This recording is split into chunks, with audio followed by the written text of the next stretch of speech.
आपल्याला भीक लागलेली आहे, आपल्या घरात मीठ नाही आणि तू भरपूर पैसे कमवलं का मग मिठाचा पुडा आण आणि तू आईला दे, मग ती भाजीत मीठ टाकेल. एवढं रामायण गायची काही गरज होती का? साधं सरळ म्हणायचं सुनबाई मीठ नाही भाजीला घेऊन ये, आहे का नाही?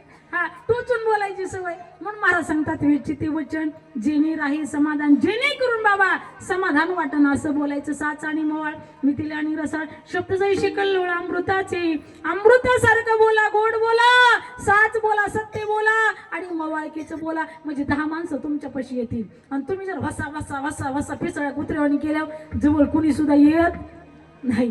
जवळ जाऊन बसलं तुम्ही नको नको त्यांच्यापाशी होईल, ते काहीतरी वाच कुणी बोलन आपला अपमान करेन, त्यापेक्षा लांबूनच चला की. हा, म्हणून महाराज सांगतात वेदची ते वचन, जेणे राहे समाधान. मग एवढंच का नाही, आणखी एक काम करायचंय. कोणचं? अभंगाच्या शेवटी आला तुका म्हणे म्हणे फार, तुका म्हणे म्हणे फार, तुका म्हणे फार, तुका म्हणे फार, तुका म्हणे फार, तुका म्हणे फार, तुका म्हणे फार, तुका म्हणे फार, तुका म्हणे फार, थोडं तरी पण उपकार, तुका म्हणे फार, थोडं तरी पण उपकार, थोडं तरी पण उपकार, थोडं तरी पण उपकार, थोडं तरी पण उपकार.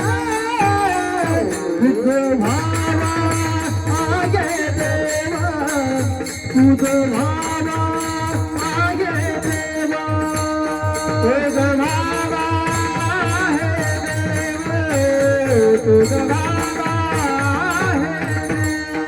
देव. तुला जाऊ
तरी हा तुला भाऊ पाव, तरी हा